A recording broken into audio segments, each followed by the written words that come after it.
Doctors are real heroes and health is the most important thing you have in life. जी money prestige position सब ਦੇ ਮੁਕਾਬਲੇ 'ਚ ਸਭ ਤੋਂ ਇੰਪੋਰਟੈਂਟ ਚੀਜ਼ ਪਾਈ ਗਈ ਹੈ ਉਹ ਹੈਲਥ। ਕੀ ਤੁਹਾਨੂੰ ਲੱਗਦਾ ਹੈ ਇਸ ਤੋਂ ਬਾਅਦ ਗਵਰਨਮੈਂਟ ਦੇ ਇੰਡੀਅਨ ਗਵਰਨਮੈਂਟ ਦੇ ਵਿੱਚ ਵੀ ਮੈਡੀਕਲ ਲਾਈਨ ਨੂੰ ਲੈ ਕੇ ਕੁਝ ਚੇਂਜਸ ਆਣਗੇ, ਉਹ ਵੀ ਇਦਾਂ ਦੇ ਕੁਝ ਕਦਮ ਚੱਕਣਗੇ ਜਾਂ ਚੱਕਣ ਦੀ ਜ਼ਰੂਰਤ ਹੈ? ਗਵਰਨਮੈਂਟ ਦੀ ਨਿਊ ਪਾਲਿਸੀਜ਼ ਨੇ ਮੈਡੀਕਲ ਐਜੂਕੇਸ਼ਨ ਨੂੰ ਬਹੁਤ ਡਿਫਿਕਲਟ ਬਣਾਤਾ। ਆਰਡੀਨਰੀ ਫੈਮਿਲੀ ਦਾ ਬੱਚਾ MBBS ਕਰਨ ਬਾਰੇ ਸੋਚ ਵੀ ਨਹੀਂ ਸਕਦਾ। 50 ਲੱਖ ਰੁਪਏ ਜਿਵੇਂ 10-10 ਲੱਖ ਰੁਪਏ ਕਿਸ ਚੀਜ਼ ਦੀ? ਆ ਗਵਰਨਮੈਂਟ ਸਿਸਟਮ ਹੈ ਕਿ ਜੇ ਤੁਹਾਡੇ ਕੋਲ ਹੈਗਾ ਤਾਂ ਦੇ ਦਿਓ, ਨਹੀਂ ਤਾਂ ਤੁਸੀਂ ਲੋਨ ਲਓ। ਬਾਹਰ ਬੈਠੇ ਸਾਨੂੰ ਤਾਂ ਇਹ ਲੱਗਦਾ ਕਿ ਡਾਕਟਰ ਬਹੁਤ ਕਮਾ ਰਹੇ, ਸੋ ਉਹਨਾਂ ਨੂੰ ਵੀ ਸ਼ਾਇਦ ਗਵਰਨਮੈਂਟ ਨੂੰ ਵੀ ਇੱਦਾਂ ਦੇ ਭੁਲੇਖੇ ਲੱਗ ਗਏ, ਉਹਨਾਂ ਨੇ ਸੋਚਿਆ ਚੱਲ ਇੱਥੋਂ ਵੀ ਅਸੀਂ ਜਿੰਨੀ ਕਲੈਕਸ਼ਨ ਹੋ ਸਕਦੀ ਹੈ ਕਰ ਲਈਏ। ਐਂਡ ਇੰਨੇ ਸਾਲਾਂ ਦੀ ਮਿਹਨਤ ਦੇ ਬਾਅਦ ਜਾ ਕੇ ਉਹ ਇੱਕ MBBS ਇੱਕ MD ਡਾਕਟਰ ਬਣਦਾ ਹੈ ਤੇ ਉਹਦੇ ਬਾਅਦ ਜੇ ਉਹ ਆਪਣੀ ਫੀਸ ਮੰਗਦਾ ਹੈ ਤਾਂ ਕੀ ਬੁਰਾਈ ਹੈ? ਐਜ਼ ਏ ਡਾਕਟਰਸ ਇਹ ਸੋਚਣ ਲੱਗ ਪਏ ਕਿ ਫਿਊਚਰ ਜਨਰੇਸ਼ਨ ਨੂੰ ਇਸ प्रोफेशन 'ਚ ਲੈ ਕੇ ਵੀ ਆਣਾ ਕਿ ਨਹੀਂ। ਜਨ ਹਿਤੈਸ਼ੀ ਦੇਖ ਰਹੇ ਦਰਸ਼ਕਾਂ ਦਾ ਸਵਾਗਤ ਹੈ ਜਨ ਜਨ ਕੀ ਬਾਤ ਜਨ ਹਿਤੈਸ਼ੀ ਕੇ ਸਾਥ। ਦੋਸਤੋ, ਜਿੱਦਾਂ ਕਿ ਅਸੀਂ ਦੇਖਦੇ ਹਾਂ ਕਿ ਕੋਵਿਡ ਦਾ ਇੱਕ ਦੌਰ ਰਿਹਾ, ਖੈਰ ਹੁਣ ਕਾਫੀ ਹੱਦ ਤੱਕ ਅਸੀਂ ਕੋਵਿਡ ਤੋਂ ਵਿੱਚੋਂ ਬਾਹਰ ਆ ਰਹੇ ਹਾਂ, ਨੋਰਮਲ ਰੂਟੀਨ ਲਾਈਫ ਆ ਰਹੀ ਹੈ, ਪਰ ਇਸ ਪੂਰੇ ਐਪੀਸੋਡ ਦੇ ਵਿੱਚ ਇਸ ਟਾਈਮ ਦੇ ਵਿੱਚ ਜਿਹੜਾ ਆਮ ਜਨਤਾ 'ਚ ਬੜੀ ਅਵੇਅਰਨੈਸ ਆਈ ਹੈ ਆਪਣੀ ਹੈਲਥ ਨੂੰ ਲੈ ਕੇ, ਥੋੜ੍ਹਾ ਜਿਹਾ ਲਾਈਫ ਸਟਾਈਲ ਨੂੰ ਲੈ ਕੇ। ਅਤੇ ਅਸੀਂ ਅੱਜ ਜਦੋਂ ਅਸੀਂ ਇੱਕ ਨੋਰਮਲ ਰੂਟੀਨ ਵੱਲ ਵਾਪਸ ਜਾ ਰਹੇ ਹਾਂ, ਉਦੋਂ ਅਸੀਂ ਗੱਲ ਕਰਨ ਪਹੁੰਚੇ ਹਾਂ ਲੁਧਿਆਣਾ ਦੇ ਵਿੱਚ ਭੱਲਾ ਹੌਸਪੀਟਲ ਦੇ ਡਾਕਟਰ ਹੈਗੇ ਹੈ ਡਾਕਟਰ SK ਭੱਲਾ ਜੀ। ਇਹਨਾਂ ਨੂੰ ਪੁੱਛਦੇ ਹਾਂ ਕਿ ਹੁਣ ਜਦੋਂ ਲੋਕੀ ਵਾਪਸ ਆਪਣੀ ਨੋਰਮਲ ਰੂਟੀਨ 'ਚ ਵਾਪਸ ਆ ਰਹੇ ਹੈ ਅਤੇ ਕੀ ਉਹ ਆਪਣੇ ਕਿੱਦਾਂ ਦਾ ਉਹਨਾਂ ਦਾ ਜਿਹੜਾ ਬਿਹੇਵੀਅਰ ਹੈ, ਕੀ ਉਹ ਹੈਲਥ ਨੂੰ ਲੈ ਕੇ ਕਿੰਨੇ ਕੁ ਕੌਨਸ਼ੀਅਸ ਹੈ ਅਤੇ ਕੀ ਹੋਰ ਵੀ ਚੀਜ਼ਾਂ ਹੈਗੀਆਂ, ਇਹਦਾ ਕੀ ਸਿੰਪਟਮਸ ਹੈਗੇ। ਨਮਸਕਾਰ sir. Thank you. Covid Times ਨੇ ਸਾਨੂੰ ਇੱਕ ਗੱਲ ਬਹੁਤ ਕਲੀਅਰਲੀ ਸਮਝਾਈ ਹੈ ਜੀ ਕਿ ਕੋਈ ਵੀ ਇੰਡਿਸਪੈਂਸੇਬਲ ਨਹੀਂ ਹੈ, ਪਹਿਲੀ ਗੱਲ, ਤੇ ਡਾਕਟਰਸ ਆਰ ਰੀਅਲ ਹੀਰੋਜ਼।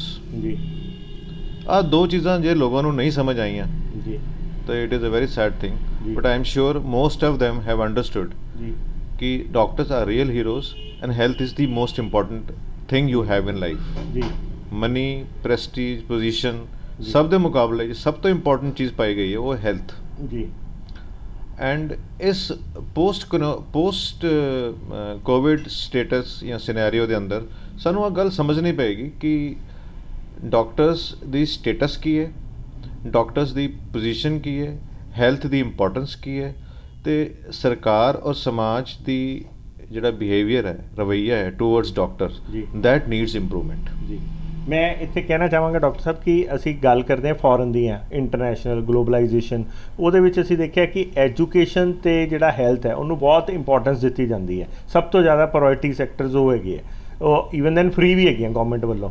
ਕੀ ਤੁਹਾਨੂੰ ਲੱਗਦਾ ਹੈ ਇਸ ਤੋਂ ਬਾਅਦ ਗਵਰਨਮੈਂਟ ਦੇ ਇੰਡੀਅਨ ਗਵਰਨਮੈਂਟ ਦੇ ਵਿੱਚ ਵੀ ਮੈਡੀਕਲ ਲਾਈਨ ਨੂੰ ਲੈ ਕੇ ਕੁਝ ਚੇਂਜਸ ਆਣਗੇ, ਉਹ ਵੀ ਇੱਦਾਂ ਦੇ ਕੁਝ ਕਦਮ ਚੱਕਣਗੇ ਜਾਂ ਚੱਕਣ ਦੀ ਜ਼ਰੂਰਤ ਹੈ? ਦੇਖੋ, ਕਿਸੇ ਵੀ ਕੰਟਰੀ ਦੇ ਅੰਦਰ ਜੇ ਕੰਟਰੀ ਡਿਵੈਲਪਡ ਹੈ ਉਹਦਾ ਇੱਕ ਉਹਨੂੰ ਦੇਖਣ ਦਾ ਇੱਕ ਇੰਡੈਕਸ ਹੈ ਜੀ ਕਿ ਉਹਦੀ ਹੈਲਥ ਕੁਆਲਿਟੀ, ਹੈਲਥ ਕੇਅਰ ਦੀ ਕੁਆਲਿਟੀ ਕੀ ਹੈ, ਅਤੇ ਉਹਦੇ ਅੰਦਰ ਹਾਇਰ ਐਜੂਕੇਸ਼ਨ ਕਿੰਨੀ ਈਜ਼ੀਲੀ ਅਵੇਲੇਬਲ ਹੈ, ਕਿੰਨੀ ਮੋਸਟ ਪਾਕਟ ਫਰੈਂਡਲੀ ਹੈ ਐਂਡ ਐਕਸੈਸਿਬਲ ਹੈ। ਓਕੇ। ਐਂਡ ਇਹ ਦੋਨਾਂ ਚੀਜ਼ਾਂ ਦੇ ਅੰਦਰ ਜੇ ਆਪਾਂ ਇੰਡੀਆ ਦੇ ਅੰਦਰ ਦੇਖਣ ਦੀ ਕੋਸ਼ਿਸ਼ ਕਰੀਏ ਦੈਨ ਵੀ ਵਿਲ ਫਾਈਂਡ ਕਿ ਗਵਰਨਮੈਂਟ ਦੀ ਨਿਊ ਪਾਲਿਸੀਜ਼ ਨੇ ਮੈਡੀਕਲ ਐਜੂਕੇਸ਼ਨ ਨੂੰ ਬਹੁਤ ਡਿਫਿਕਲਟ ਬਣਾਤਾ। ਅੱਛਾ ਜੀ। ਇਹਨਾਂ ਨੇ ਹੁਣ ਕੁਝ ਇੱਦਾਂ ਦੇ ਸਿਸਟਮ ਕੀਤੇ ਨੇ ਕਿ ਉਹਦੇ ਅੰਦਰ ਇੱਕ ਆਰਡੀਨਰੀ ਫੈਮਿਲੀ ਦਾ ਬੱਚਾ MBBS ਕਰਨ ਬਾਰੇ ਸੋਚ ਵੀ ਨਹੀਂ ਸਕਦਾ। ਕੀ ਮਤਲਬ? ਉਹਨਾਂ ਨੇ ਹੁਣ ਸਿਸਟਮ ਦੇਖੋ, ਮੈਰਿਟ ਦੇ ਆਉਣ ਦੇ ਬਾਅਦ ਜੀ ਹਰ ਬੱਚੇ ਨੂੰ ਕਰੀਬਨ 10 ਲੱਖ ਰੁਪਏ ਪਰ ਈਅਰ ਦੇਣ ਵਾਸਤੇ ਕਿਹਾ ਗਿਆ। ਇਹਦਾ ਮਤਲਬ ਕਿ ਕਰੀਬਨ 50 ਲੱਖ ਰੁਪਏ ਉਹ MBBS ਅੰਦਰ ਦੇਗਾ, in addition to over and above the normal fees and other expenses. ਨਹੀਂ, ਪਰ ਇਹ 50 ਲੱਖ ਰੁਪਏ ਜਿਵੇਂ 10-10 ਲੱਖ ਰੁਪਏ ਕਿਸ ਚੀਜ਼ ਦੀ? ਆਹ ਗਵਰਨਮੈਂਟ ਸਿਸਟਮ ਹੈ ਕਿ ਜੇ ਤੁਹਾਡੇ ਕੋਲ ਹੈਗਾ ਤਾਂ ਦੇ ਦਿਓ, ਨਹੀਂ ਤਾਂ ਤੁਸੀਂ ਲੋਨ ਲਓ। ਅੱਛਾ। Similarly, higher education, PG education and post PG education that has been made so very expensive and किसी भी तरीके नाल easily accessible education ਦਾ ਪੈਰਾਮੀਟਰ ਨਹੀਂ ਹੈ। I am not very sure whether we are really heading towards a better future और a difficult future. और जिस तरह के लोगों का बिहेवियर या पॉलिटिक्स का बिहेवियर है towards doctors, they have made doctors soft targets and it is very difficult and I am sure the medical fraternity is finding it hard to decide कि अपनी नई जनरेशन ਨੂੰ ਇਸ ਲਾਈਨ 'ਚ ਪਾਈਏ ਕਿ ਨਾ ਪਾਈਏ। ਤੇ ਗੱਲ ਕਰੀਏ ਇਦਾਂ ਤਾਂ ਨਹੀਂ ਲੱਗ ਰਿਹਾ ਕਿ ਤੁਹਾਨੂੰ ਜਿਵੇਂ ਆਮ ਲੋਕਾਂ ਦੇ ਵਿੱਚ ਇੱਕ ਗਲਤਫਹਿਮੀ ਲੱਗਦੀ ਹੈ, ਉਹਨਾਂ ਨੂੰ ਲੱਗਦਾ ਕਿ ਅਸੀਂ ਜਾਂਦੇ ਹਾਂ ਡਾਕਟਰ ਕੋਲ, ਡਾਕਟਰ 10 ਮਿੰਟ ਹੱਥ ਲਗਾਉਂਦਾ ਹੈ ਤੇ 500,000 ਰੁਪਏ ਫੀਸ ਲੈ ਲੈਂਦਾ ਹੈ, ਤੇ ਸ਼ਾਇਦ ਗਵਰਨਮੈਂਟ ਨੂੰ ਵੀ ਇਦਾਂ ਦਾ ਹੀ ਲੱਗ ਗਿਆ ਹੋਵੇ ਕਿ ਇਹਨਾਂ ਦਾ ਤਾਂ ਕੰਮ ਹੀ ਬੜਾ ਵਧੀਆ, ਇਹਨਾਂ ਨੂੰ ਮਤਲਬ ਇਹ ਕਾਫੀ ਗਰੋ ਹੋ ਰਿਹਾ। ਔਰ ਜਿੱਦਾਂ ਦੇਖਿਆ ਵੀ ਗਿਆ ਕਿ ਡਾਕਟਰਸ ਇੱਕ ਛੋਟੇ ਜਿਹੇ ਕਲੀਨਿਕ ਤੋਂ ਸ਼ੁਰੂ ਹੁੰਦੇ ਔਰ ਦਿਨਾਂ 'ਚ ਕਾਫੀ ਬੜੇ ਹਸਪੀਟਲਸ ਖੋਲ੍ਹ ਲੈਂਦੇ, ਪ੍ਰਾਈਵੇਟ ਨਰਸਿੰਗ ਹੋਮਸ ਖੋਲ੍ਹ ਲੈਂਦੇ। ਉਹ ਲੱਗਦਾ ਹੈ ਕਿ ਬਾਹਰ ਬੈਠੇ ਸਾਨੂੰ ਤਾਂ ਇਹੀ ਲੱਗਦਾ ਕਿ ਡਾਕਟਰ ਬਹੁਤ ਕਮਾ ਰਹੇ ਆ।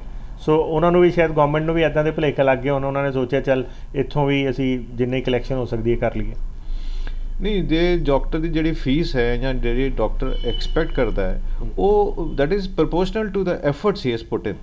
मैट्रिक के बाद एक बच्चा जिन्हें डॉक्टर बनना है वो रज के सोंदा नहीं, बिल्कुल ठीक है। एंड इन्ने सालों की मेहनत के बाद जाके वो एक MBBS एक MD डॉक्टर बनता है, तो उसके बाद जो अपनी फीस मंगता है तो की बुराई है। तुसी देखो एक ऑर्डनरी वकील जिन्हें सिर्फ BA LLB की हुई है, अब मेरा कोई किसी एक प्रोफैशन के खिलाफ बोलने का मतलब नहीं है, मैं सिर्फ एग्जाम्पल दे रहे हैं कि उन्होंने अंदर स्पैशलाइजेशन करने की लोड़ नहीं जी। एक LLB इज़ गुड इनफ, और यू सिविल देख रहा है, और यू क्रिमिनल देख रहा है, और यू स्पैशल इनकम टैक्स देख रहा है, और यू डाउरी केसेस देख रहे हैं। उन्होंने फीस देखो, कोई 20,000 ले रहा है, कोई 25,000 ले रहा है, कोई 3 लाख रुपया ले रहा है, कोई सेग्रीगेशन नहीं, कोई इंडिसेस नहीं, कोई इंडेक्स नहीं, कोई रूल्स नहीं, कोई रेगुलेशंस नहीं। Why the rules and regulation for us. जे असी 30 साल के बाद 500 रुपये फीस मंगने तो की प्रॉब्लम है? एक हथ लवाई का गड्डी ਨੂੰ हथ लवाई का एक मैकेनिक जिहदे कोल कोई डिप्लोमा डिग्री नहीं, जिहदे कोल कुछ नहीं हैगा, वो 500 रुपये छड्डदा नहीं। तो क्वालीफाइड होने के बाद जे असी 500 रुपीज़ कंसल्टेशन लेने, what is the problem in this and who has a problem? Public ਨੂੰ लगता है कि डॉक्टर गए उन्होंने मेडिसिन लिखी, बस 500 रुपया लिख के देता।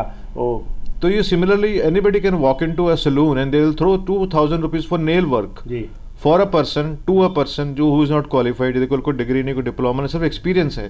ते साडे कोल सब कुछ है, असी क्यों नहीं मांग सकते? सो डिग्री दे पैसे मंगने, डिग्री दे पैसे नहीं, मेहनत दे पैसे मंगने, काबिलियत दे पैसे मंगने। तुसी भी किसी भी मैकेनिक ਨੂੰ जाके अपनी नवी 50 ਲੱਖ ਦੀ ਗੱਡੀ नहीं सौंप सकते, तुसी सर्विस स्टेशन लेके जाओगे, तुसी अपनी जिंदगी डॉक्टर ਨੂੰ सौंप ਦਿਓ, ਤੁਸੀਂ ਉਹਨਾਂ ਨੂੰ ਇੱਕ ਡਿਸੀਜਨ ਲੈਣ ਦੀ अपॉर्चुनिटी ਦਿੰਦੇ ਹੋ ਕਿ ਤੁਹਾਡੀ ਜ਼ਿੰਦਗੀ ਦਾ ਕੀ ਕਰਨਾ ਹੈ, ਉਹ ਕਰ ਸਕੇ। ਜੇ ਉਹ ਕੁਝ ਕਰਨ ਲਾਇਕ ਨਹੀਂ ਹੈ ਤਾਂ ਤੁਸੀਂ ਜਾਂਦੇ ਕਿਉਂ? ਉਹ ਡਾਕਟਰ ਬਣਨ ਲਾਇਕ ਨਹੀਂ ਹੈ। ਜੇ ਤੁਸੀਂ ਜਾਂਦੇ ਹੋ ਔਰ ਉਹ ਸਾਰਾ ਡਿਸੀਜਨ ਲੈ ਸਕਦਾ ਹੈ ਤਾਂ ਫਿਰ ਉਹ ਉਹਦੀ ਫੀਸ ਕਿਉਂ ਨਹੀਂ ਮੰਗ ਸਕਦਾ?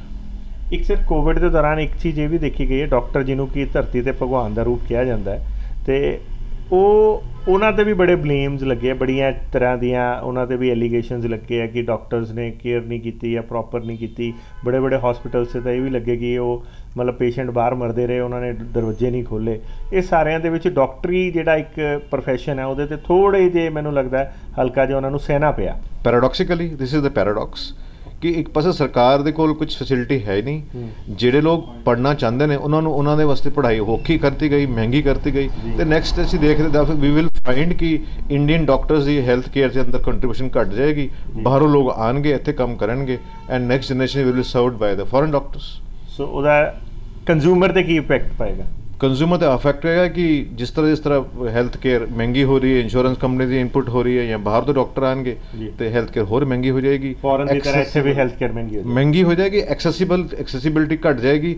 और सब तो बड़ी गल होएगी इस हेल्थ केयर के अंदर अपनी इंडिजिनस पॉपूलेशन की जी कंट्रीब्यूशन है वो होर समय के नाल घटती जाएगी। ठीक है सर, थैंक यू जी। Okay, thank you. तो दोस्तों ये सीगे डॉक्टर SK भल्ला जी। इदां ही तुहानूं होर भी चीज़ां नाल जानू करवाते रहांगे। देखते रहो, बने रहो जन हितैषी। धन्यवाद।